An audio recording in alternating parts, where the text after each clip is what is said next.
요한복음 특강 89번째 시간입니다. 오늘은 요한복음 18장 11절에서 17절까지 말씀드리도록 하겠습니다. 그것을 내가 마시지 않겠느냐가 되겠습니다. 지난 시간에는 그가 난이라는 제목으로 말씀을 나누었습니다. 대적들이 나사렛 예수를 찾는다고 했을 때 주님은 당당하게 그가 난이라고 신분을 밝히셨습니다. 영어 킹제임스 성경에서 그가 아니라 I am he의 그 he가 이탈릭체로 표기되고 있습니다. 이것은 그리스도께서 실제로 말씀하신 부분은 I am이라는 것이죠. 그 he는 이제 이해를 돕기 위해서 번역자가 갖다 붙인 것입니다. 그래서 이제 그 I am의 의미는 뭐냐면 하나님께서 모세에게 그분 자신의 성호를 밝히셨던 I am that I am이죠. 나는 곧 나니라. 그 뜻입니다. 그래서 이제 그가 나니라는 주님의 말씀 한마디에 주님을 체포하러 왔던 모든 자들, 마귀인 유다까지 포함해서 모두 땅에 엎드리고 말았죠. 나는 곧 나니라 또는 나의 신분이라는 이름, 곧 그가 나니라는 말씀이 떨어지자마자 그들은 뒤로 물러서서 땅바닥에 엎드렸던 것입니다. 여호와 하나님의 이름이 갖는 그 초자연적인 유력 앞에서는 누구라도 이렇게 될 수밖에 없는 것입니다. 주님을 잡으러 왔던 자들은 자신들이 찾는 사람이 나사렛 예수라고 말했습니다.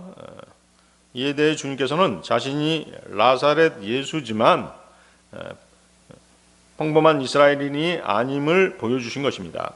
나의 신분, 나는 곧 나니라는 그 존엄하신 이름으로 불려지시는 분이심을 분명히 밝히신 것입니다. 그들이 체포해서 갈보리 십자가에 매달게 될 그분이 곧 육신을 입고 오신 하나님이심을 확인해 주신 것이죠. 또한 주님은 그가 아니라 I am he라고 밝히심으로써 군병들과 종들이 찾는 대상이 오직 예수님 한 분이라는 사실을 분명히 하셨습니다. 이렇게 하신 이유는 제자들이 붙잡히지 않도록 하기 위해서죠. 그래서 이어지는 말씀에서 예수님은 너희가 나를 찾는다면 이들은 자신들의 길을 가게 하라고 이렇게 말씀하시는 것이죠. 여기서 이들은 이제 제자들이죠. 제자들은 자신들의 길을 가게 하라고 말씀하신 것입니다. 제자들의 안위를 먼저 더 걱정하신 것이죠. 자, 그럼 요한복음 18장 11절로 가겠습니다. 요한복음 18장 11절. 그때 예수님께서 베드로에게 말씀하시기를 너의 칼을 칼집에 꽂으라. 나의 아버지께서 나에게 주신 잔 그것을 내가 마시지 않겠느냐 하셨느니라. 자, 마태복음 26장 52절에서는 이제 이 장면에서 너의 칼을 제자리에 다시 꽂으라. 이는 칼을 잡는 자들은 모두 칼로 망하기 때문이라고 주님께서 말씀하십니다.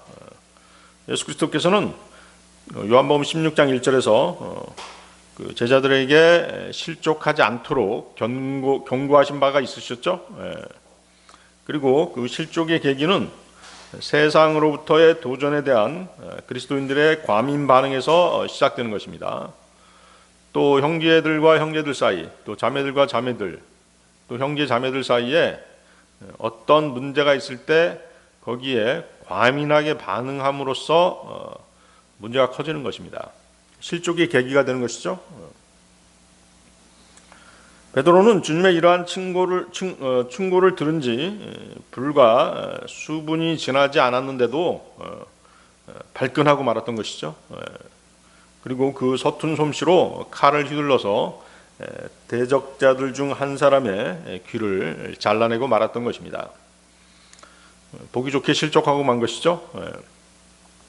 그래서 주님께서는 베드로에게 칼을 치우도록 명령하신 것입니다. 그리스도이건 아니건 칼을 쓰는 자들은 모두 칼로 망하리라고 주님은 말씀하십니다. 그리스도인은 칼 대신 뭘 들어야 돼요? 하나님의 말씀, 성령의 검을 들어야 되는 것이죠.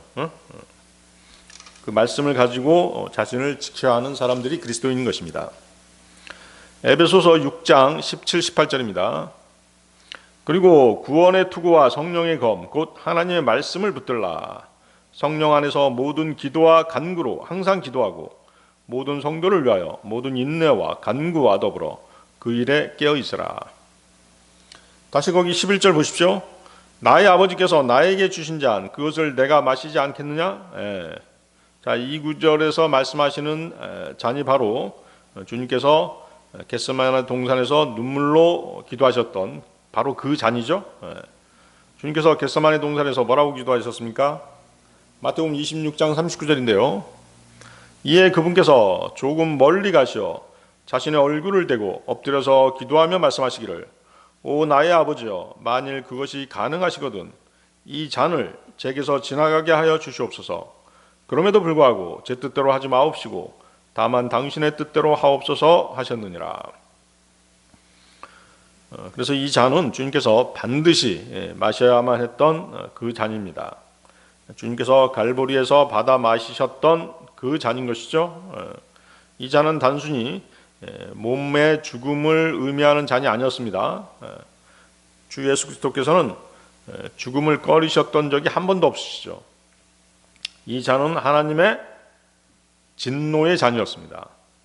이 잔은 하나님의 구원 계획이 성취되기 위해서 예수 그리스도께서 대신 마셔야 하는 그 잔이었던 것입니다. 그분께서는 혼이 극도로 슬퍼 죽을 지경이셨지만 아버지께서 원하시는 대로 그 잔을 받아 마시셨던 것입니다. 그렇죠? 죄가 없으신 분이 죄인들을 대신해서 하나님의 진노의 잔을 마신다고 한번 생각해 보세요. 인간적인 입장에서 어떻겠어요? 굉장히 억울하겠죠? 그래서 주님께서는 혼이 극도로 슬퍼 죽을 지경이 되었다라고 성경은 표현하고 있는 것이죠. 다시 보십시오. 그것을 내가 마시지 않겠느냐. 이 말씀은 주님께서 아버지께 무조건 순종하시겠다는 그분의 의지를 드러낸 것입니다. 즉 주님은 아버지께서 명령하신 그 일을 행하지 않고는 견딜 수 없다고 말씀하신 것이에요. 창세기 39장 9절에서 그 포티발의 아내의 유혹이 있을 때 요셉은 이렇게 말합니다. 제가 이처럼 심히 사악한 일을 행하고 하나님을 대적하여 죄를 지을 수 있겠나이까 라고 말하죠.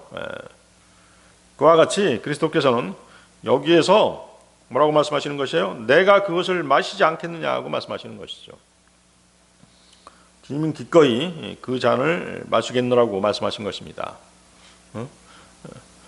요셉이 단호하게 내가 죄를 지을 수 없다 라고 하면서 유혹을 물리친 것처럼 주님께서는 단호하게 내가 그 잔을 마시지 않을 수 없다. 하나님 아버지의 명령에 반드시 순종하겠다라고 하는 것을 순종하겠다는 의지를 표명한 것이죠. 자, 그때 당시 이제 베드로의 눈은 대적들을 향해 있었습니다. 그리고 그들을 향해서 칼을 휘둘렀죠. 하지만 주님은 베드로에게 이 사건, 주님의 죽음에 관계된 주님이 체포되고 죽음에 이르는 이 일이 그 높으신 분의 손이 관계하고 있다라고 그렇게 말씀하신 것이죠. 더욱이 주님은 내 아버지께서 즉 나를 지극히 사랑하시는 분께서 나에게 주신 잔이기 때문에 그 잔을 기꺼이 마신다라고 그렇게 말씀하신 것입니다. 그래서 이것은 이제 그 단순한 순종 이상의 그 무엇을 우리에게 가르쳐 주고 있는 것입니다. 주님께서는 십자가의 순종을 통해서 아버지를 사랑하시고 그분을 무한히 신뢰하심을 보여주신 것이죠. 여러분들이 하나님을 사랑한다면 어떻게 그 사랑을 입증할 수 있어요? 하나님의 말씀에 순종함으로써 그 사랑을 입증할 수 있잖아요. 주님도 마찬가지였죠. 아버지 말씀에 순종함으로써 아버지를 사랑하시고 그분을 신뢰하신다는 것을 보여주신 것이에요. 그리고 또한 주님은 우리가 알지 못한 그 하나님 아버지께서 원하시는 것을 멀리 내다보셨던 것이죠. 이것은 무엇이었습니까? 무엇을 내다보신 것이에요? 주님은 십자가 뒤에 있는 하나님의 구원 계획이 완성되는 것을 내다보신 것이죠. 곧 자신의 죽음을 통해서 죄인들이 하나님과 화목하게 되는 것을 보신 것이죠. 그것을 염두에 두신 것이죠. 하나님의 왕국이 세워지는 것을 보신 것이에요. 많은 사람들이 구원 얻을 것을 바라보신 것입니다. 예수님은 십자가를 통해 아버지의 뜻이 이루어진 후에 나타날 구원의 열매와 하나님의 영광을 바라보셨던 것입니다. 그 확신 때문에 예수님은 두려움 속에서도 아버지를 깊이 사랑하고 신뢰하며 그 잔을 받으셨던 것이죠. 그래서 그 하나님의 섭리는 그 사람들에게 마시라고 주어지는 잔으로 흔히 표현됩니다. 그래서 그 성경에서는 세 가지 잔이 나오고 있습니다. 첫 번째가 이제 구원의 잔이죠. 구원의 잔. 시편 116편 13절입니다. 시편 116편 13절. 나는 구원의 잔을 들고 주의 이름을 부르겠노라. 두 번째가 이제 위안의 잔이죠. 위안의 잔. 에레미야서 16장 7절입니다. 또한 사람들이 죽은 자들을 위하여 그들을 위로하고자 그들을 위하여 애곡하는 가운데 자신의 몸을 찢지도 아니하리라.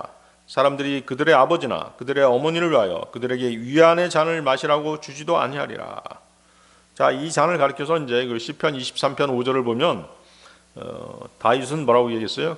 하나님이 주시는 위안의 잔, 그것을 받아들고 제 잔이 넘치나이다 이렇게 말했죠. 세 번째 잔이 바로 이제 지금 나오는 하나님의 진노의 잔이죠. 시편 11편 6절입니다. 시편 11편 6절. 그분께서 사악한 자들에게 올무들과 불과 유황과 끔찍한 광풍을 비처럼 내리시리라. 이것이 그들의 잔의 몫이 되리라. 그래서 에레미야 예언자는 에레미야서 25장 15, 16절에서 이렇게 말합니다. 나의 손에서 이 노여움의 포도주 잔을 취하라. 그리하여 내가 너를 그리 보내는 모든 민족으로 하여금 그것을 마시게 하라. 그리하면 그들이 마시고 휘청이며 미쳐버리리니 내가 그들 가운데 보낼 칼 때문이라는 칼 때문이다는 것이죠. 그래서 과거에는 이제 그 하나님께서 그분의 진노의 잔을 민족들에게 이스라엘 민족을 대적하고 하나님의 명령을 거역하는 하나님의 뜻을 거역하는 민족들에게 퍼부으신 적이 있으신 것이죠. 그렇죠? 근데 지금 예수님이 마셔야 되는 잔은 어떤 잔이에요? 사악한 죄인들의 죄를 죄인들이 받아야 될 그 진노의 잔을 예수님이 대신 마신다는 것이잖아요. 그렇죠? 하나님께서 그 예레미야에게 진노의 잔을 받아서 열방에게 마시게 하라고 하신 것은 하나님의 심판이 그들 민족들에게 차례로 임하게 될 것을 보여주신 것입니다. 그래서 그 하나님의 진노의 잔을 마신다는 것은 전쟁과 재앙 그런 것들이죠. 당시 그 이스라엘 입장에서는 뭐예요? 바벨론의 침략을 통해서 하나님의 심판을 경험하게 되는 것을 말하는 것이죠. 그래서 그 열방들이 그 잔을 마시게 되면 비틀거리며 미치게 된다라고 말하는 것입니다. 그래서 현생에서의 현생에서의 지옥은 뭐예요? 전쟁이죠. 전쟁만큼 비참한 게 없는 것이에요. 그래서 전쟁은 일어나서 안 되는 것입니다. 지금도 계속 전쟁하고 있잖아요. 뭐 우크라이나라든가 우크라이나 러시아 전쟁 또 미국과 지금 이란, 이스라엘 주변 국가들이 전쟁에 관여돼 있죠. 그렇지만 이제 우리 인간들이 원하는 그 평화는 주님이 재림하시지 않으면 이루어질 수 없는 것이에요. 인간은 언제든지 싸울 준비를 하는 그런 사악한 마음을 가지고 있죠. 비가 오면 어디서 체육관에서 전쟁을 한다는 것이 바로 뭐예요? 우리 인간들의 심리죠. 그러니까 이제 그 하나님의 심판이 이렇게 내려지면 그 심판은 너무 두려운 것이죠. 또 충격적입니다. 그래서 열방들이 혼란과 공포에 빠지게 되는 것입니다. 그래서 이제 장차 이 하나님의 진노의 잔은 대환란 때 온 세상에 퍼부어지게 될 것입니다. 지금 일어나고 있는 이런 그 자연 재앙이라든가 전쟁들은 속된 말로 뭐예요? 세 발의 피 정도밖에 안 되는 것이죠. 자, 요한복음 18장 12절로 가겠습니다. 요한복음 18장 10절. 그때 그 부대와 그 대장과 유대인의 관원들이 예수님을 붙잡고 그분을 결박하였으며, 자, 예수님을 그 묶는 자들을 보세요. 군인들이죠. 군인들과 또 누구예요? 유대인 관원들이죠. 그러면 군인과 대장이라고 하면 이교도들인 로마 군병들이죠. 그리고 유대인 관원들은 바리새인들과 대제사장이 보낸 종들이죠. 그렇죠? 그래서 바리새인들과 대제사장들이 보낸 유대인 관원들, 그리고 로마 병사들은 무엇을 상징하는 것이에요? 유대인과 이방인을 상징하는 것이죠. 그렇죠? 그래서 유대인, 이방인 모두가 주님의 체포와 주님의 죽음에 모두 관계했다는 것이에요. 아시겠죠? 결국 뭐예요? 온 세상이 주님의 죽음, 주님의 체포에 관계했던 것이죠. 주님을 죽음으로 모른 것은 로마 병사만이 아니었던 것이에요. 유대인들도 같이 참여했어요. 결국은 이방인, 유대인 모두가 주님을 체포하고 주님을 십자가로 몰아갔던 것이죠. 그리고 어때요? 그들은 하나님의 영광을 보고도 그들 모두가 장님이었죠. 분명히 예수님께서 영광을 보여주셨잖아요. 그럼에도 그들은 그것을 모른 채 했던 것이죠.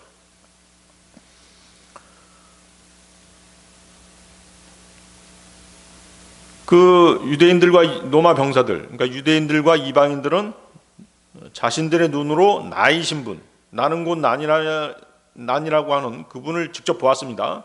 그리고 뭐예요?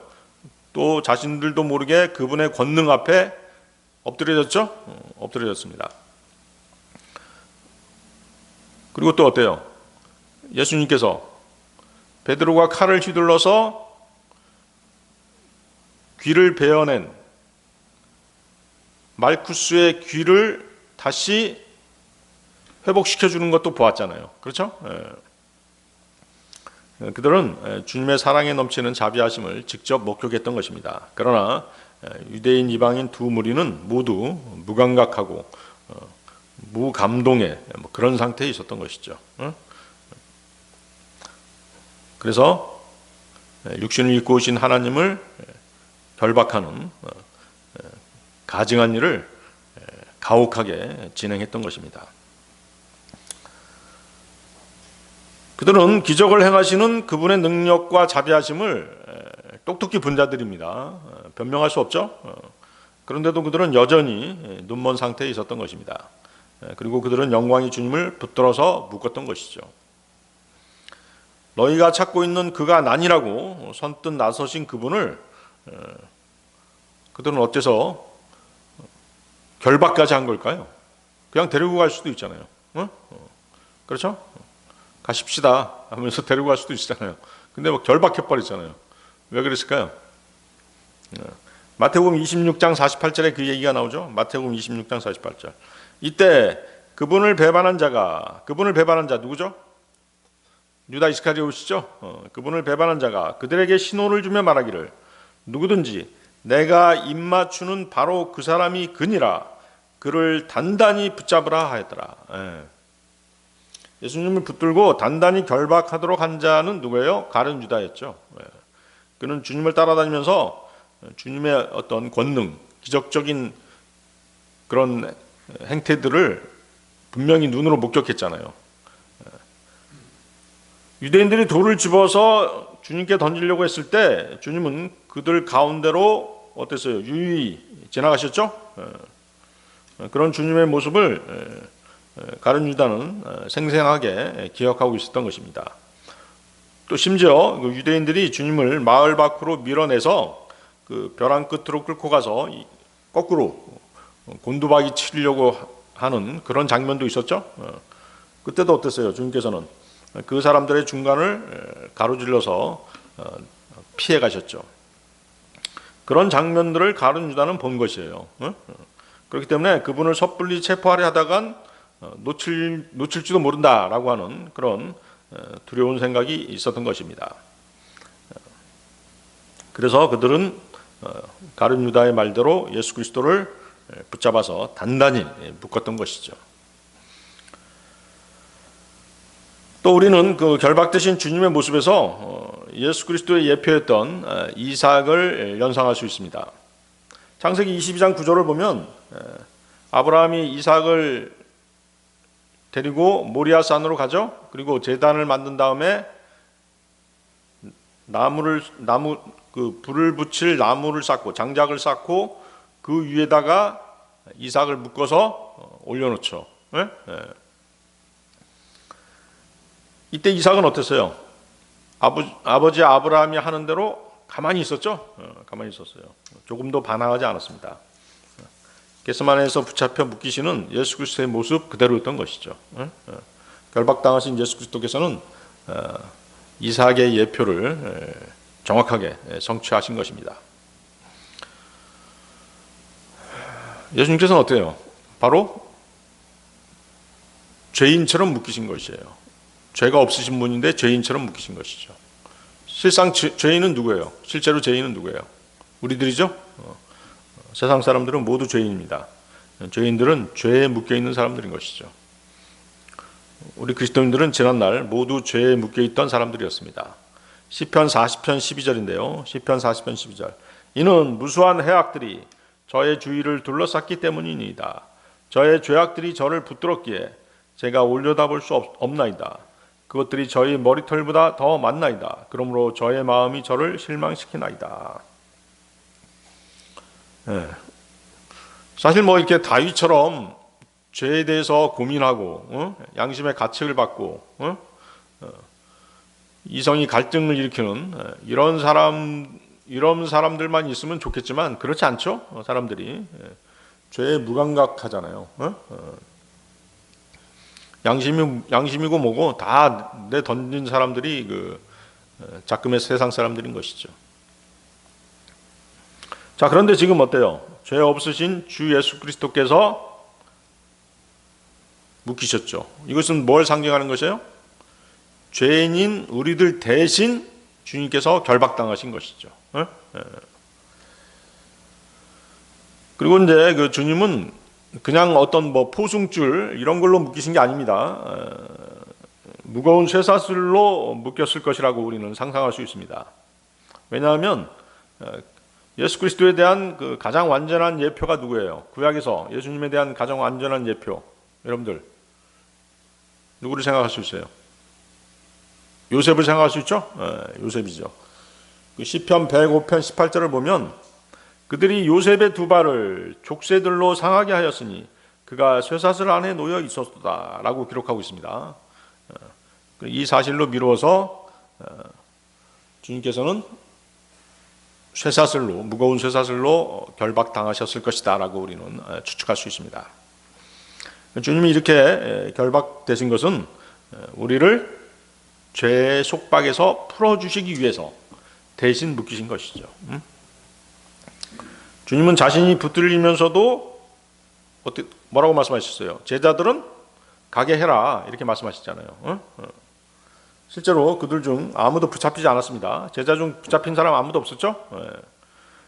성경에서는 이를 두고 그리스도께서 승천하시면서 죄로 묶여있던 죄인들을 사로잡아 가셨다라고 이렇게 표현하십니다.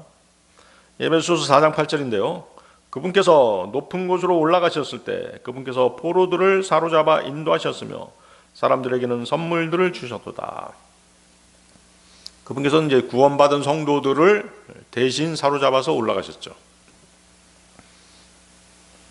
그래서 이제 여러분이 구원받는 순간 어떤 일이 벌어진 것이에요? 죄로 묶여있던 자신의 옛사람은 어떻게 된 것이다? 존재하지 않게 된 것이죠. 결박이 풀려버린 것이죠. 그래서 이제 구원받은 이후로는 이 땅에 남아 있는 사람이 누구예요? 죄로부터 자유롭게 된 새 사람이 이 땅에 있게 된 것이죠. 옛 사람은 죽었잖아요. 어디서 죽었죠? 십자가에서 죽은 거예요. 예수님과 함께 못 박힌 것이죠. 그런데도 어때요, 우리는?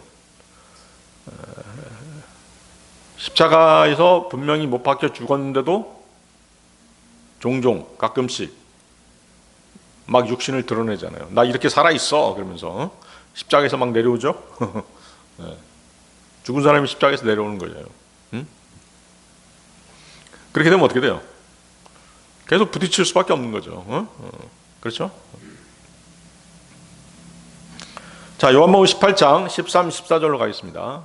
요한복음 18장 13, 14절. 그분을 우선 안나스에게 끌고 갔더라. 이는 그가 그 해의 대제사장이었던 카야파스의 장인이었기 때문이라. 한데 카야파스는 유대인들에게 한 사람이 백성을 위하여 죽는 것이 유익하다고 조언을 준 자였더라. 자, 예수 그리스도께서는 그 당시에 그 대제사장 카야파스에게 끌려간 것이 아니죠. 먼저 누구에게 끌려갔어요? 카야파스의 장인인 안나스에게 끌려갔습니다. 자, 이 내용은 이제 그 공간 복음서들에는 기록되어 있지 않습니다. 근데 거기 15절, 이제 다음 절 15절도 보십시오. 15절로 미루어 보아서 카야파스의 장인 안나스 역시 대제사장이었죠. 자, 이 내용은 이제 공간 복음서에 기록되어 있습니다. 누가복음 3장 2절인데요. 안나스와 카야파스가 대제사장으로 있을 때 하나님의 말씀이 광야 가운데 있는 사카랴의 아들 요한에게 임하였더라. 사도행전 4장 6절. 대제사장 안나스와 카야파스와 요한과 알렉산더와 대제사장의 친족에 속한 자들이 다 예루살렘에 함께 모였더라. 자, 그러니까 어때요? 그 당시 대제사장이 한 명이 아니었다는 것이죠. 두 명이었던 것이죠. 카야파스와 그의 장인 안나스가 대제사장이었던 것이죠. 그래서 그 해의 대제사장, 이런 표현이 있습니다. 그 해의 대제사장. 자, 이 말에서 우리는 대제사장이 어떻게 된다? 매년 새로 선임되었다는 것을 알 수 있는 것이죠. 자, 이것은 어때요? 율법과 맞아요, 안 맞아요? 맞지 않죠? 이것은 이제 그 율법 규례에 어긋나는 일이었습니다. 원래 율법대로라면 대제사장의 임기는 언제까지예요? 네, 종신이죠, 종신. 한번 대제사장이 되면 죽을 때까지 하는 것이 임기였죠. 자, 출애굽기 40장 15절 나와 있죠? 출애굽기 40장 15절. 그리고 내가 그들의 아버지께 기름을 부은 것 같이 너는 그들에게 기름을 부을지니 그들로 하여금 제사장직으로 나를 섬기게 하려 함이라. 이는 그들의 기름 부음이 그들의 세대들에 걸쳐 반드시 영원한 제사장직이 될 것이기 때문이라. 민수기 35장 25절. 그리하여 회중은 그 사내자를 그 피의 보복자의 손에서 구출할지니 회중은 그가 피신한 그의 피난 도시로 그를 복귀시킬지니라. 그리하면 그는 거룩한 기름으로 기름 부음을 받은 대제사장이 사망할 때까지 그 안에 거할지니라. 자, 이게 뭐냐면 그 도피도시라는 게 있었잖아요. 구약에 보면. 그러니까 그 실수로라든가 그 사람을 죽인 사람이 있단 말이에요. 자기가 의도하지 않게 사람을 죽인 사람이 있어요. 그래서 그 살인자는 도피도시로 피할 수 있죠. 복수를 피해서 그 도피도시로 피할 수 있어요. 그리고 영원히 거기 있는 게 아니라 누가? 대제사장이 죽을 때까지 거기 있다가 나올 수 있는 것이죠. 그 얘기하고 있는 것이에요. 그래서 대제사장의 임기는 그 종신직이었습니다. 그럼에도 불구하고 대제사장직에 대한 규례가 이렇게 매년 새롭게 선임되는 이런 규칙으로 바뀐 것이 바로 뭐예요? 바뀔 수밖에 없었던 게 뭐 때문인 것이에요? 로마의 식민 통치 때문이었던 것이죠. 당시 이스라엘은 그 로마의 식민지였잖아요.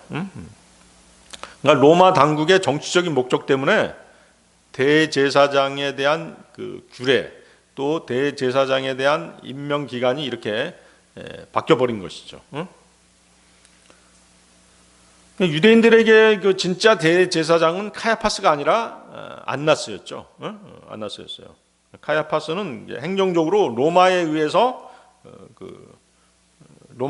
임명된 자였던 것이죠. 하지만 안나스는 율법의 규례대로 임명된 대제사장이었습니다. 그래서 종교적인 측면에서 그 안나스가 카야파스보다 한 단계 위에 있었던 것이죠. 근데 이제 이스라엘이 로마 식민지가 됐기 때문에 로마 총독들하고 또 로마가 어땠어요? 이스라엘을 분할 통치했잖아요. 그래서 분봉 왕들이 있었죠. 그래서 로마 총독과 분봉 왕들은 대제사장을 임명하고 또 해임도 하고 그런 식으로 권한을 행사했던 것이죠. 그렇게 한 이유가 뭐겠어요? 유대인들을 정치적으로, 그렇죠? 정치적으로 통제하려고 하는 그런 정책 때문이었던 것이죠. 그래서 안나스가 대제사장이었다가 로마 총독에 의해서 폐위됐던 것이죠. 그리고 여러 사람으로 교체되다가 결국 그의 사위 카야파스가 대제사장이 된 그런 상황이었던 것입니다. 그래서 실질적 권력자는 안나스고 로마에 의해 인정받는 공식 대제사장은 카야파스라고 하는 이중적인 종교 권력 구조가 그때 당시 만들어졌던 것이에요. 이해하시겠죠? 그래서 로마가 이렇게 대제사장들을 임명하고 해임하고 하는 그런 권한을 행사했던 이유는 첫 번째가 뭐냐면 유대 종교 권력을 정치적으로 통제하기 위해서였던 것이죠. 대제사장직을 로마가 승인하는 그런 주기로 만들어버렸던 것입니다. 두 번째는 식민지에서는 항상 어떤 일이 일어나요? 식민 통치에 반대하고 식민 상태에서 벗어나기 위한 독립투쟁 이런 것들이 일어나잖아요. 그래서 반란 가능성을 억제시키기 위해서 로마의 협조적인 인물을 대제사장으로 임명했던 것이죠. 세 번째는 유대 사회 지도층을 분열시키기 위해서 자꾸 이렇게 대제사장을 교체했던 것이죠. 즉 대제사장을 종교 지도자가 아니라 로마 행정 체계 안에 관리처럼 이렇게 만들어 버린 것이에요. 그죠? 행정 편의로 또 자기들이 이스라엘을 통치하기 쉽게 하기 위해서 이제 그렇게 만들어 버린 것이죠. 그래서 예수님이 먼저 안나스에게 끌려가신 것이에요. 안나스가 이제 공식 대제사장은 아니지만 실제로는 유대 종교 권력을 오랫동안 장악하고 있었던 영향력 있는 인물이었기 때문인 것이죠. 안나스는 여러 아들과 사위 카야파스가 차례로 대제사장이 될 만큼 성전 권력을 지배한 사람이었습니다. 때문에 예수 그리스도를 체포한 자들은 먼저 안나스에게 예수님을 데려가서 그 사건을 보고했던 것이죠. 그리고 예수님에 대한 신문 방향, 어떤 식으로 이 사람을 신문할 것인지를 그 방향을 결정하려고 했던 것이죠. 그래서 예수님은 공식 재판을 맡은 카야파스에게 가기 전에 먼저 안나스 앞에 서게 된 것입니다. 그래서 이제 이 장면은 당시 유대 종교 지도자들의 실제적인 권력 구조를 보여주는 그런 장면이 되겠습니다.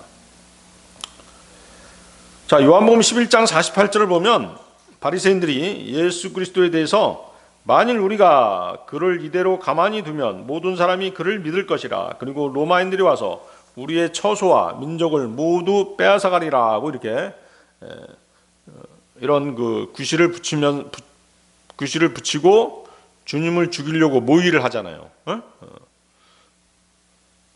예수님을 백성들이 다 믿게 되면 로마 총독들이라든가 이런 사람들이 분명히 이스라엘을 완전히 침범하려고 할 것이다. 왜? 백성들이 예수님을 뭐라고 불렀어요? 왕이라고 불렀잖아요. 근데 실제적인 왕은 누구예요? 로마 황제잖아요. 그렇죠? 로마 황제가 따로 있는데 새로운 왕을 옹이해서 이 사람을 떠받들게 되면 로마가 가만히 있지 않을 것이다. 우리나라와 우리 민족이 위험하다. 그 가정하에 예수님을 죽여야 된다 이렇게 설득한 것이에요. 그러니까 어때요? 그때 카야파스가 요한복음 11장 49절 50절을 보면 뭐라고 얘기해요? 너희는 아예 아무것도 모르며 또한 한 사람이 백성을 위하여 죽음으로써 민족 전체가 망하지 않는 것이야말로 우리에게 유익한 것임을 고려하지도 않는도다 이렇게 말했죠. 그러니까 어때요? 예수님을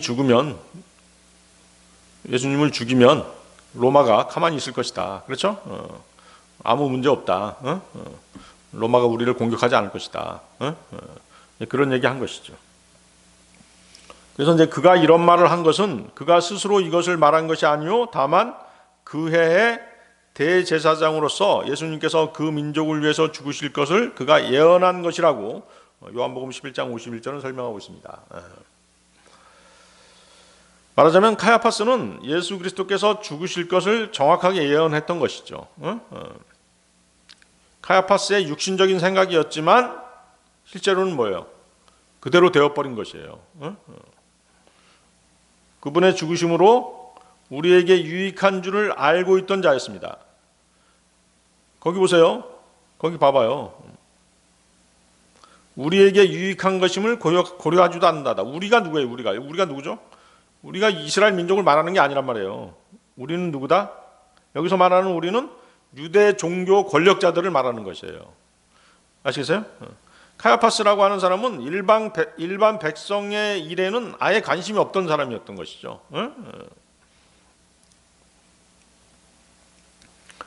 그렇기 때문에 카야파스는 예수 그리스도를 살해하기 위한 책동을 배후에서 조종하고 있던 자였어요. 주님의 처형을 촉구한 유대 종교 지도자들의 최고위층에 자리 잡고 있던 인물이 바로 누구였다? 바로 카야파스였던 것이죠. 그래서 카야파스는 로마인들의 환심을 사려는 분명한 목적을 가지고 정치적인 이유로 예수님을 죽이려고 했던 것이죠. 그래서 어떤 시대나 종교 지도자들 중 현실적, 사회적, 정치적 유익을 위해서라면 아주 머리 회전이 빠른 사람들이 있잖아요. 또 어떤 때는 뭐예요? 정치 권력자들보다 더 권력을 탐하고 또 유세를 부리는 것이 또 종교인들이잖아요. 종교 지도자들이죠. 그래서 종교 지도자들이 권력욕에 취하게 되면 어때요? 양무리들을 지배하게 되잖아요. 그렇죠? 그리고 양무리를 지배하게 되면 주님의 말씀을 거부하는 것이죠. 베드로전서 5장 3절에 뭐라고 말씀하세요? 베드로전서 5장 3절 또한 하나님의 상속재산인 그들 위에 군주들 같이 되지 말고 다만 양무리의 본보기들이 되라 이렇게 말씀하시죠. 그래서 이제 타락한 종교 지도자들은 어떤 문제를 다룰 때 하나님을 두려워하지 않고 누구를 두려워하는 것이에요? 사람을 두려워하는 것이죠. 지금도 보잖아요. 지금도 카야파스도 마찬가지죠. 또 유대 종교 지도자들도 마찬가지로 누구를 두려워하지 않아요. 하나님은 두려워하지 않고 로마 권력자들을 두려워하잖아요. 사람을 두려워하고 있는 것이죠. 그래서 권력을 탐하는 종교 지도자들은 이렇듯 하나님보다도 사람을 두려워하죠. 그리고 또 그들에게 중요한 것은 뭐예요? 진리가 아니죠? 진리가 아니에요. 자신들의 입속이죠. 그래서 강단에서 설교하다가 타락하는 사람들 대부분이 뭐예요? 종교 권력에 취한 자들이죠. 무소불위로 막 권력을 휘두르는 그런 목사들이 있잖아요. 그런 사람들은 벌써 타락한 것이에요. 그러다 보니까 이제 돈 문제, 여자 문제가 막 생기는 것이죠. 카야파스는 유대인들의 어떤 영적인 문제라든가 유대인들의 하나님에 대한 문제는 첫 번째가 아니었어요. 두 번째였죠. 자신들의 현실적 지배자인 로마 장국의 정치적 영향력 아래서 자신들 종교 권력자들에게 유익한 것이 무엇인가를 먼저 생각하는 사람이 바로 카야파스였던 것이죠. 거기 14절 한번 보십시오. 14절. 요한복음 18장 14절. 카야파스는 유대인들에게 한 사람이 백성을 위하여 죽는 것이 유익하다고 조언을 준 자였더라. 자, 이 말씀이 여기에 언급된 이유가 뭐겠어요? 주님께서 십자가에 못 박히신 이유가 무엇인지를 우리로 하여금 알게 하기 위해서잖아요. 그것은 유대 종교 지도자들의 정치적인 견해, 즉 로마인들이 우리의 땅과 민족을 빼앗아 갈 것이라는 그 가정에서 비롯된 것이었죠. 실제로 일어나진 않았는데 그런 식으로 막 부풀려서 얘기한 것이에요. 백성들이 예수님을 왕으로 세우면 로마가 가만히 있지 않을 거야. 우리나라와 우리 민족 다 말살시킬 거야. 그런 식으로 이제 사람들을 부추긴 것이죠. 그리고 예수님을 죽음으로 몰아갔던 것이죠. 그리고 성령님께서는 이제 이 말씀을 통해서, 이 구절을 통해서 그리스도께서 모진 고난을 죽기 전에, 십자가에서 죽기 전에 모진 고난을 받으실 것을 이 말씀을 통해서 미리 밝히신 것이죠. 그래서 그 첫 번째 단계가 뭐예요? 그 첫 번째 단계가 재판받는 것이잖아요. 죄 없으신 분을 끌고 가서 결박한 다음에 끌고 가서 재판받게 하는 것이잖아요. 그런데 보세요. 죽이기로 작정하고 있었기 때문에 재판이 어떻겠어요? 재판이 공정하지 않겠죠? 공정할 리가 만무한 것이죠. 그죠? 그래서 이제 그때 당시에 예수님에 대한 판결은 주님이 무죄이든 아니든, 그리고 또 주님께서 유죄를 입증할 수 있든 없든지 관계없이 그들의 정치적인 결정에 의해서 이미 사형이다라고 이렇게 판결을 미리 해놓은 것이에요. 재판관이 재판도 하기 전에 이미 판결을 내리고 어떤 선고를 내릴 것인지를 결정해 놓은 것과 마찬가지인 것이죠. 그래서 성령님께서 카야파스의 이 말을 언급하신 이유는 주 예수님께서 어떤 호의도 받을 수 없는 그런 상황으로 내몰릴 것이다 하는 것을 미리 알려주신 것이죠. 또 주님의 재판 결과가 이미 정해져 있다는 사실을 또 알게 해주신 것이에요. 그 이외에도 하나님께서는 이 민족의 법적 우두머리가 그분의 아들의 죽음의 목적에 대해서 명확하게 증언하게 하신 것임을 알 수 있는 것이죠. 그 증언이 뭐예요? 그 증언이 뭐예요? 거기 보세요. 다시.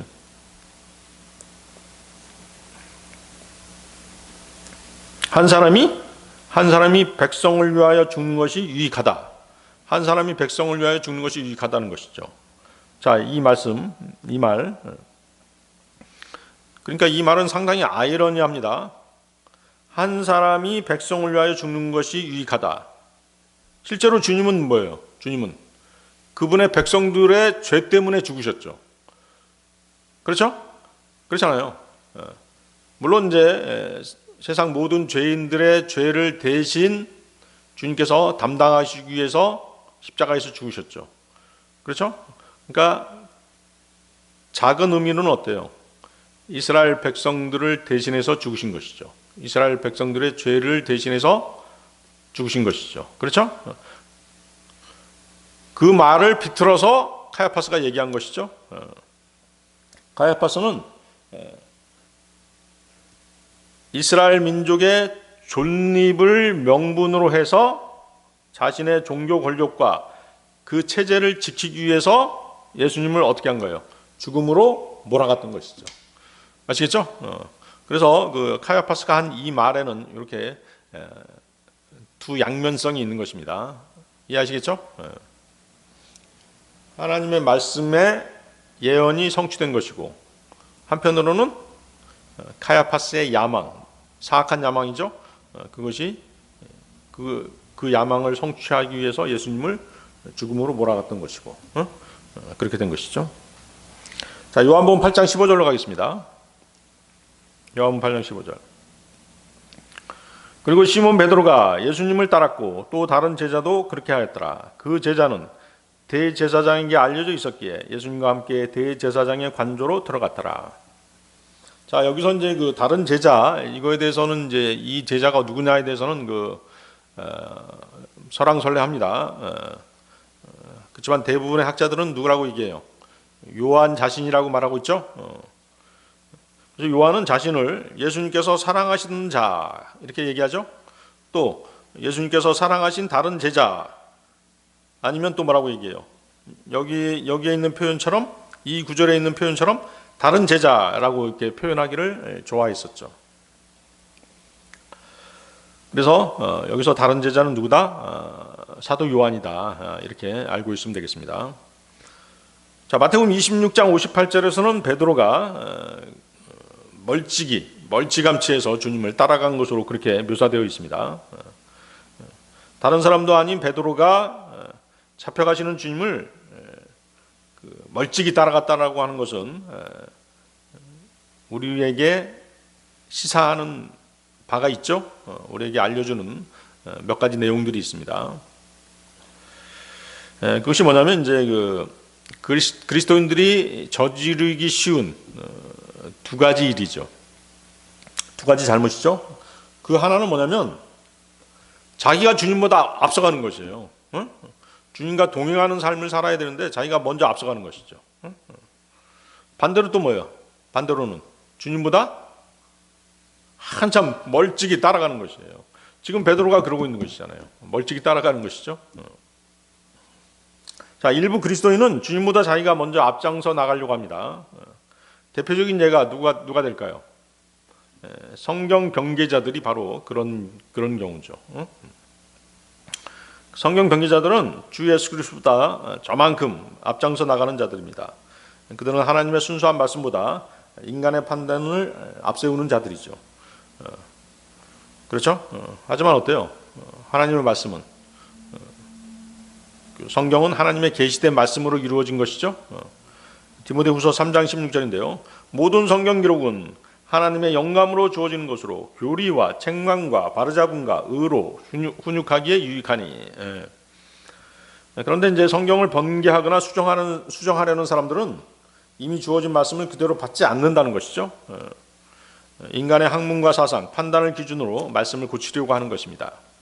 즉 하나님이 말씀하신 그대로를 따르기보다 인간이 더 옳다고 생각하는 방식으로 바꾸려고 하기 때문에 예수님보다 먼저 앞서가려고 하는 자들이다. 이렇게 비난받는 것이에요. 두 번째는 이제 그들이 그 사도적 전통 위에 자신들의 권위를 세우기 때문인 것이죠. 자, 신약 성경은 사도들이 썼잖아요. 성령의 영감으로 사도들이 썼습니다. 그래서 신약 성경은 예수 그리스도와 사도들의 증언 위에 세워진 것이 신약 성경이죠. 에베소서 2장 20절이죠. 에베소서 2장 20절. 그리고 너희는 사도들과 예언자들의 기초 위에 지어졌으며 예수 그리스도께서 친히 최고 모퉁이 돌이 되셨느니라. 그러나 그 성경을 변개하려고 하는 흐름은 종종 그 사도 시대 이후 그 수세기 뒤에 그 학문적 판단이나 교회 전통을 기준으로 성경 본문이 수정됐던 것이에요. 다시 말하면 사도 시대 이후 3, 4세기 이후에 형성된 어떤 전통이랄지 그 학문적 비평을 기준으로 성경을 수정했던 것이에요. 학자들의 판단에 따라서 성경을 변개시킨 것이죠. 그러니까 예수님과 사도들이 전해준 말씀보다 수백 년 뒤에 사람들의 판단을 예상해서 성경을 고치는 것이 성경을 더 권위 있게 만드는 것이라고 그 성경 변개자들은 생각하는 것이죠. 예를 들면 이런 것이에요. 그 16, 17세기 영어보다는 지금의 현대식 표현이 사람들에게 잘 받아들여진다. 옛날 그 구닥다리 표현보다는 지금 그 현대식 표현이 사람들이 성경 구절을 더 알기 쉽다라고 하면서 성경 구절을 고치는 것이죠. 그렇게 해서 나온 성경이 뭐예요? 뉴 킹제임스 성경이잖아요. 그렇죠? 그러다 보니까 어때요? 단어를 바꾸게 되니까 하나님의 말씀도 바뀌는 것이죠. 그러면서 변개되는 것이에요. 그래서 그들은 그 하나님의 말씀을 따르기보다는 말씀을 재구성하려고 하는 것이죠. 자기들이 더 똑똑하다는 것이에요. 하나님 말씀보다 성령님보다 자기들이 더 똑똑하다. 그래서 성경적 태도는 말씀을 듣고 순종하는 것이죠. 하지만 성경을 변개한다고 비판받는 자들은 본문을 재구성하고 어떤 구절은 삭제하거나 어떤 표현은 수정하는 것이죠. 말씀을 따르는 위치가 아니라 말씀 위에서 판단하는 위치에 서는 것이에요. 그래서 그들은 예수님을 따라가는 것이 아니라 예수님보다 앞서 나가려고 한다라고 그렇게 비난받을 수밖에 없는 것이죠. 주님은 그 어떤 경우에서도 결코 서두르시는 분이 아니십니다. 그렇죠? 우리가 기도하더라도 그 기도 응답을 해주시는 어떤 타이밍이 있잖아요. 우리가 막 조급해하고 안타까워하고 안달을 하더라도 주님께서 기도 응답해 주시는 그 타이밍이 있어요. 가장 좋은 타이밍에 주님께서는 기도 응답을 해주시잖아요. 주님은 결코 서두르시는 분이 아니죠. 그런데 어때요? 인간들은 계속 주님을 앞서 나가려고 하죠. 자신들의 지식, 자신들의 판단을 가지고 육신적인 판단으로 성경을 판단하는 것이에요. 자, 그런가 하면 이제 또 어떤 그리스도인들은 주님으로부터 너무 멀찍이 뒤따라오는 사람들이 있죠. 그렇죠? 뒤처져 있는 것이죠. 그러니까 말씀을 듣고도 즉시 순종하지 않기 때문에 이런 현상이 벌어지는 것이에요. 자, 예수님께서 제자들에게 뭐라고 말씀하셔요? 나를 따르라. Follow me. 나를 따르라 이렇게 말씀하셨죠. 그렇죠? 그래서 그 참된 제자들은 주님의 말씀을 들으면 즉시 순종하고 주님을 따라가는 것이죠. 그런데 어때요? 어떤 사람들은 말씀을 듣고도 미적미적하죠? 뒤로 미루는 것이죠. 또 막 이런 계산 저런 계산 해보는 것이에요. 내가 이쪽으로 가면 내가 이 상황에서 주님을 따라가면 나한테 이득되는 게 뭐야? 손해되는 게 뭐야? 이러면서 막 계산하는 것이죠. 그러니까 이런 저런 상황을 먼저 따져본 후에 천천히 따르려고 하는 사람들이 있는 것이에요. 이렇게 되면 어떻게 돼요? 주님의 인도하심보다 항상 뒤처지게 되는 것이죠. 또 세상 염려와 삶의 문제에 마음이 묶여 있어서 또 뒤처지는 사람도 있죠. 예수님은 그 씨 뿌리는 비유에서 세상 염려와 재물의 유혹이 말씀을 막는다라고 말씀하셨습니다.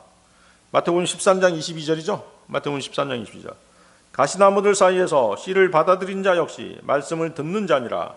그런데 이 세상 염려와 재물들의 가득한 속임수가 말씀의 성장을 저지함으로 그는 열매가 없게 되느니라. 그래서 믿음 생활보다 그 생계 문제, 또 인간관계, 세상의 걱정 이런 것들이 마음을 붙잡고 있으면 주님을 따라가는 속도가 느려지게 되고 결국 멀어지게 되는 것이에요. 한편으로 이제 주님과의 교제를 유지하지 않기 때문에 주님에게서 멀찍이 떨어져 있게 되는 경우도 있죠. 주님을 가까이 따르는 사람은 항상 기도하고 말씀을 묵상하고 성령님의 인도하심에 항상 귀를 기울이는 사람입니다. 그러나 이런 영적 교제가 약해지면 그 주님과의 거리가 장이 멀어질 수밖에 없겠죠. 그 결과 주님의 뜻을 직접 깨닫지 못합니다. 주님의 음성을 분별하는 감각도 점점 둔해지는 것이죠.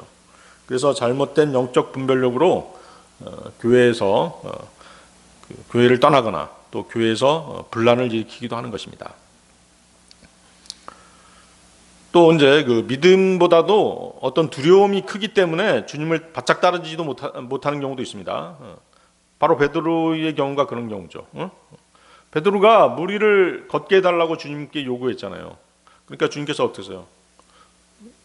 물 위로 걸어오라고 이렇게 명령하셨죠. 그런데 어때요?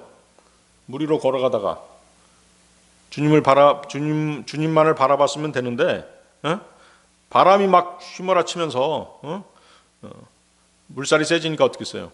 베드로가 물속으로 가라앉기 시작했죠. 바로 그런 경우죠. 마태복음 14장 30절인데요. 그러나 그가 바람이 휘몰아치는 것을 보았을 때 그가 무서워하였더라. 그리하여 가라앉기 시작하니 그가 소리치며 말씀드리기를 주여 저를 구원하소서 하였더라.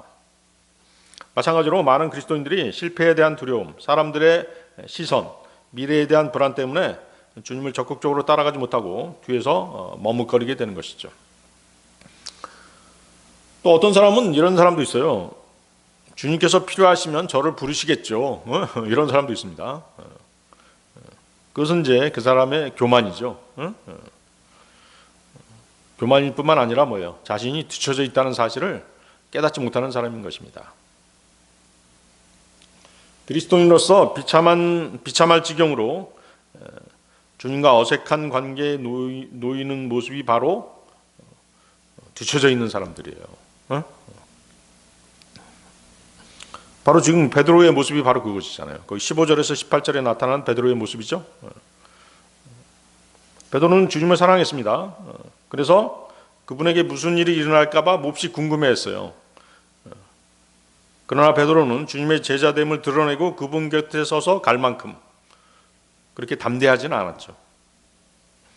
그래서 우리는 베드로가 그때 매우 복잡한 감정을 가졌으리라고 우리가 추측해 볼 수 있습니다. 그는 그 주님을 사랑했기 때문에 도망쳐서 자신을 숨기는 일을 부끄럽게 생각했습니다. 다른 한편으로는 뭐예요?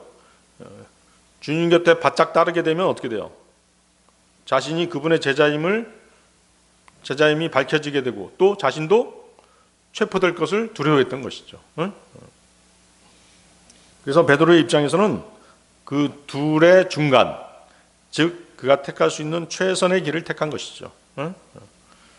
그러나 그 길은 누가 보아도 기회주의적인 그런 입장이었죠. 그래서 그리스도인은 이쪽과 저쪽 사이에서 중간에 서 가지고 기회를 보아가면서 이쪽도 즐기고 저쪽에서도 이익을 취하는 그런 눈치껏 살아갈 생각을 하면 안 되는 것이에요. 이소부화에 나오잖아요. 박쥐 같은 인생이 되면 안 되는 것이죠. 그렇죠? 그게 얼마나 치사하고 가증스러운 모습인지 자신만 모르고 있는 것이죠. 계시록 3장 15절에서 뭐라고 말씀하세요? 내가 너희의 행위들을 아노니 내가 차갑지도 않고 뜨겁지도 않은 것이라. 나는 내가 차갑거나 뜨겁기를 바라노라. 둘 중에 하나여야 되는 것이죠. 그래서 지금의 그 베드로의 이런 자세야말로 이쪽에서 보아도 비참하고 저쪽에서 보더라도 가련스런 그런 모습이라는 것을 우리는 깨달아야 되는 것입니다. 그리스도인이 주님과 멀찍이 떨어져 있고 지옥교에서 마음이 멀어지게 되면 이러한 초라한 그런 상태가 되고 마는 것이에요. 자, 요한복음 18장 16, 17절로 가겠습니다. 요한복음 18장 16, 17절. 그러나 베드로는 문 밖에 서 있었더라. 그때 대제사장에게 알려진 다른 제자가 나가서 문을 지키고 있던 여자에게 말하여 베드로를 안으로 데려왔더라. 그때 문을 지키고 있던 젊은 여인이 베드로에게 말하기를 당신도 이 남자의 제자 중 하나가 아니니까 하니라. 그가 말하기를 나는 아니라 하니라. 부인하죠? 자, 16절 다시 보십시오. 베드로는 문 밖에 서 있었더라. 멀찍이 따라왔으니까 문 밖에 서 있을 수밖에 없죠. 그리고 이제 어때요? 문 밖에 서 있으니까 문이 닫혀져 있겠죠. 그래서 이제 이 장면은 그 단순한 상황 묘사라고 볼 수 없습니다. 영적인 상태를 보여주는 장면으로 우리는 이해할 수 있는 것이죠. 예수님은 지금 신문 받기 위해서 그 안으로 들어가 계십니다. 하지만 베드로는 그곳에 함께 들어가지 못하고 밖에 남아 있는 것이죠. 이것은 베드로가 주님을 사랑하는 마음은 있었지만 두려움 때문에 주님과 온전히 함께 서지 못하는 그 영적 거리를 보여준다라고 우리는 이해할 수 있습니다. 그래서 닫힌 문은 주님과 제자 사이에 생긴 두려움과 연약함, 즉 육신의 장벽을 상징하게 되는 것이죠. 베드로가 주님과의 거리가 멀어짐으로써 곧 주님을 3번 부인하게 될 그 상황을 미리 보여주는 그런 장면이라고 할 수 있겠습니다. 거기 16절 다시 보십시오. 그때 대제사장에게 알려진 다른 제자가 나가서 문을 지키고 있던 여자에게 말하여 베드로를 안으로 데려왔더라. 대제사장에게 알려진 다른 제자는 대제사장의 그 집과 어느 정도 관계가 있었기 때문에 자유롭게 드나들 수 있었던 것이죠. 그래서 문을 지키던 여자에게 말해서 베드로를 안으로 들어오게 합니다. 하지만 다른 베드로는 혼자서 들어갈 수 없었던 것이에요. 다른 제자의 도움으로 들어갈 수 있었던 것이죠. 그리고 이제 예수님이 신문만 가까운 곳까지 가게 되는 것이죠. 근데 어때요? 바로 그 자리에서 베드로는 두려움 때문에 결국 예수님을 부인하잖아요. 그렇죠? 나는 아니라 이렇게 부인하죠. 그래서 이제 이 구절은 그 하나님의 섭리 속에서 베드로가 시험의 자리로 들어가게 되는 과정을 보여주는 장면입니다. 동시에 인간의 연약함과 두려움이 어떻게 믿음을 흔들 수 있는지를 드러내는 장면인 것이죠. 사실 우리가 이제 그 믿음 생활을 하다 보면 그런 일들이 많아요. 항상 깨어 있지 않으면 이런 일들이 생기는 것이에요. 또 복음의 진리, 어떤 장소든 가서 내가 복음을 전해야 되겠다. 이런 마음가짐을 갖지 않으면 그런 기회를 놓쳐버리는 것이잖아요. 그래서 항상 깨어 있지 않으면 이런 상황이 벌어지게끔 되어 있는 것이죠. 그렇잖아요? 어떤 사람을 만나가지고 내가 이 사람한테 복음을 전해야 되겠다. 굳은 결심을 하고 그 자리에 나가야 되는데 잊어버리잖아요. 다른 어떤 육신적인 일들, 인간관계의 다양한 인간관계, 자신의 어떤 금전적인 문제라든가 이런 것들 때문에 복음을 전하는 건 깜빡 잊어버리고 그 사람을 만나러 간단 말이에요. 그리고 어때요? 복음을 못 전하죠. 그리고 돌아와서는 후회하는 것이죠. 또 그 사람을 언제 다시 만날지 모르잖아요. 그렇죠? 그런 일들이 우리가 믿음 생활하는 가운데 계속 벌어질 수밖에 없어요. 그렇기 때문에 항상 깨어 있어야 되는 것이죠.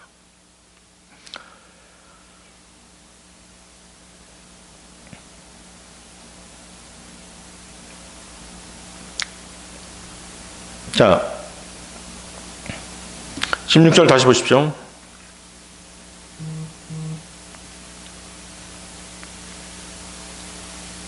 그 17절로 가겠습니다. 17절, 16절은 했고 17절이죠.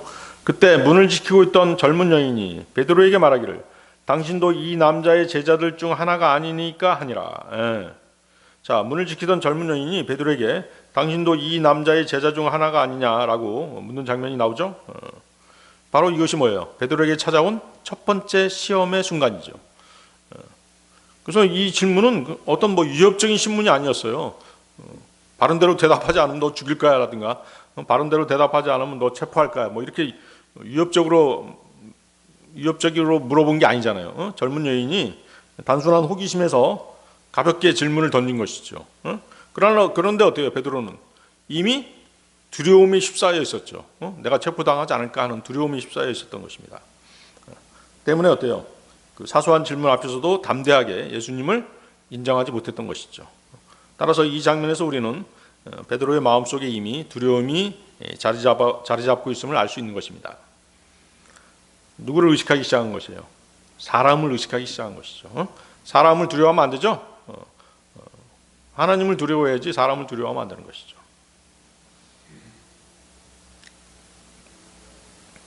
그래서 이 질문은 곧 이어질 베드로의 세 번의 부인을 시작하게 만드는 첫 시험의 관문이었던 것입니다. 자, 17절 계속 보십시오. 그가 말하기를 나는 아니라 하니라. 베드로가 예수님을 전혀 사랑하지 않았기 때문에 부인한 것이 아닙니다. 이미 예수님이 체포되는 충격적인 상황을 보면서 마음이 크게 흔들리고 두려움에 사로잡혀 있기 때문에 부인한 것이죠. 그런 예수님을 따라서 대제사장의 집까지 올 만큼 주님에 대한 애정과 관심이 많이 있었습니다. 하지만 동시에 자신도 체포당하거나 위험을 당할 수 있다는 생각에 사로잡혀 있었던 것이죠. 그래서 사람들 앞에서 자신이 제자라는 사실을 인정할 용기를 잃어버려 버린 것이죠. 따라서 이 구절에서 베드로의 마음은 주님을 따르려는 마음과 자기 안전을 지키려는 두려움 사이에 흔들리는 그런 심리 상태를 엿볼 수 있습니다. 이런 두려움이 결국 첫 번째 부인을 하게 만든 중요한 이유가 됐던 것이죠. 자, 베드로에게 질문한 사람은 젊은 여자였습니다. 그 사람이 누구였던 간에 베드로는 분명히 거짓말을 했죠. 나는 아니라. 그렇죠? 이게 첫 번째 부인이죠. 우리가 유다의 배신보다도 베드로의 비겁함을 받아들이기가 더 힘든 이유가 있어요. 베드로는 어땠어요? 제자들 중에서 가장 열렬히 주님을 따랐던 사람이잖아요. 그렇죠? 평상시 베드로의 그 자신감, 열정, 주님에 대한 충성심, 이런 걸로 봐서는 저런 사람이 어떻게 주님을 부인할 수 있지라고 우리는 생각할 수 있잖아요. 그렇죠? 베드로가 주님을 부인하는 것을 상상하기 어렵잖아요. 그렇지만 어때요? 주님의 말씀대로 베드로는 주님을 3번 부인하게 되죠. 그래서 우리는 고린도전서 10장 12절 말씀을 기억할 필요가 있습니다. 고린도전서 10장 12절. 이런 이유로 자신이 서 있다고 생각하는 자는 자신이 넘어지지 않도록 주의하라. 자신이 서 있다고 생각하는 자는 자신이 넘어지지 않도록 주의하라. 여러분들 이 말씀을 기억해야 되는 것이에요. 베드로는 모든 면에서 주님께 충성된 제자였어요. 그렇지만 주님과는 함께할 수 없었죠. 그렇죠? 다시 실족하고 만 것이죠. 그러니까 어때요? 우리는 육신을 신뢰하면 안 되는 것이에요. 육신을 신뢰하는 것은 패망입니다. 자, 오늘 여기까지 하겠습니다.